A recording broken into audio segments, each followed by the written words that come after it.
Bonjour tout le monde et bienvenue à ce nouveau numéro de Club Littérature Chrétienne. Je me réjouis vraiment d'être là, ça fait longtemps. Et je viens de te présenter aujourd'hui ce livre du professeur Zacharias Dani Fomon. Jouis du choix de ton conjoint. C'est un livre, je dirais, qui s'adresse autant bien aux célibataires, aux gens comme moi, ou alors autant bien aussi aux couples mariés qui cherchent à s'améliorer dans la vie conjugale. Donc, j'ai dû lire le livre environ 5 fois, honnêtement, pour commencer, je dis bien commencer, à saisir quelle est la pensée de l'auteur, où il nous amène véritablement. J'ai dû lire le livre seul, j'ai dû le relire seul, le lire en groupe, le relire en groupe, avant de commencer vraiment à capter là où on va dans le livre. Je dois dire que le problème était pour moi le conflit intérieur. Je voulais lire ce que je pensais du mariage, ce que je pensais du choix de son conjoint, de comment faire le choix du conjoint. Mais le livre a totalement, je dis bien totalement, changé ma manière de voir les choses. Ce qui me marque dans le livre, c'est que de prime abord, on n'entre pas directement dans le sujet, le mariage, comment faire le choix du conjoint. Non. L'auteur commence par nous dire quel était le plan initial de Dieu pour le mariage. Qu'est-ce que Dieu avait prévu? Qu'est-ce que Dieu avait mis dans le mariage? Pourquoi il créa Adam? Pourquoi il créa Ève? Et pourquoi Ève devait être l'aide d'Adam? Pourquoi le mariage? Le mariage est fait pour servir Dieu. C'est la première pensée avec laquelle je ressors de la lecture de ce livre. Le mariage n'est pas fait pour avoir des enfants, pour être satisfait sexuellement. Non. Le mariage est fait pour servir Dieu. Et dans ce livre, donc, comme exemple, il prend l'analogie du jardin d'Éden, du fait que Adam devait cultiver le jardin et il avait besoin d'une aide pour cultiver le jardin. C'était ça son service. C'était ça, servir Dieu. On continue et l'auteur nous montre comment l'homme a rendu le mariage, comment l'homme s'est rebellé et cela a changé totalement la conception du mariage. Il nous demande comment les gens voient le mariage aujourd'hui. C'est un acte aujourd'hui, un acte égoïste. Le mariage est très égocentrique aujourd'hui. Chacun cherche à satisfaire sa chair personnelle. Chacun cherche à satisfaire son ego. Chacun cherche à satisfaire son moi. On ne se marie plus pour aider l'autre, pour faire avancer l'autre. Non, on se marie pour ce que la personne nous apporte, pas pour ce qu'on apporte à la personne. Le livre est véritablement bien structuré. Donc, il continue et il nous parle de la nouvelle humanité qui est nécessaire. Avant de chercher quel est le conjoint qui me correspond le mieux, je dois chercher à comprendre mon identité en Christ et chercher à revenir à cette identité initiale-là, à ce que Dieu attendait de moi au départ.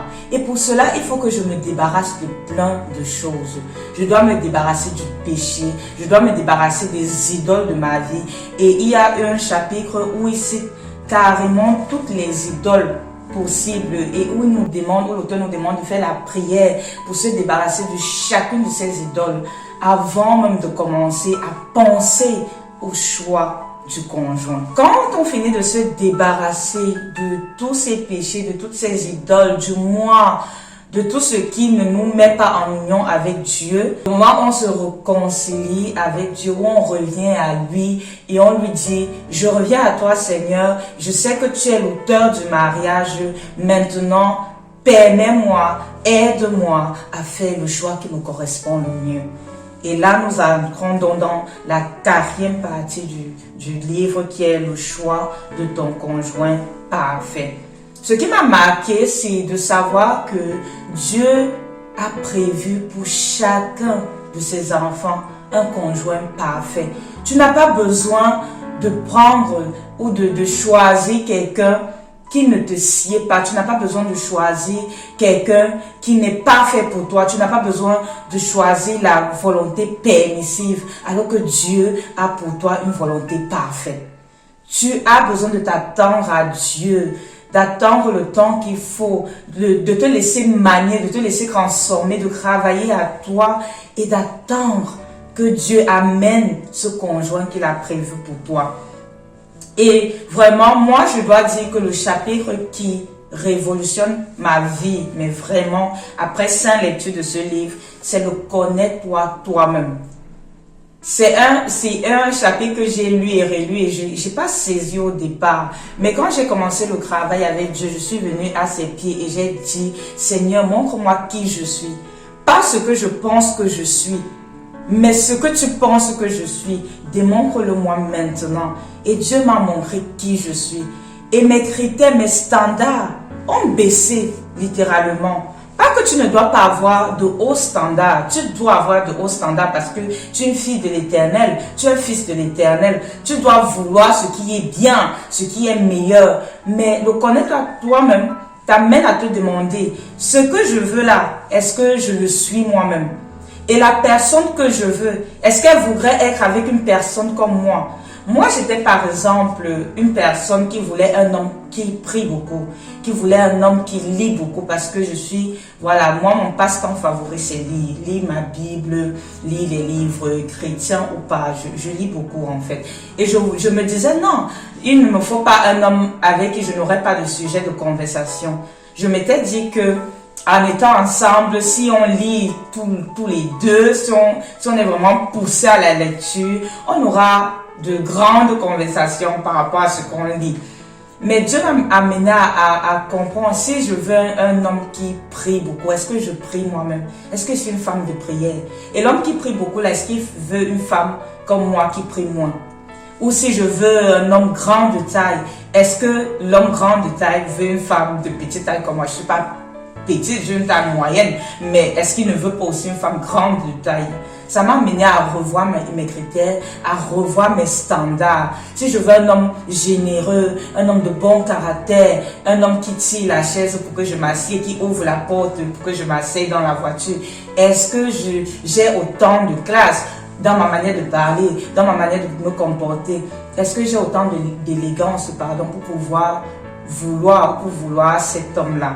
Donc, le connaître toi-même, c'est mon chapitre favori du livre. Ça m'a vraiment amené à me revoir, à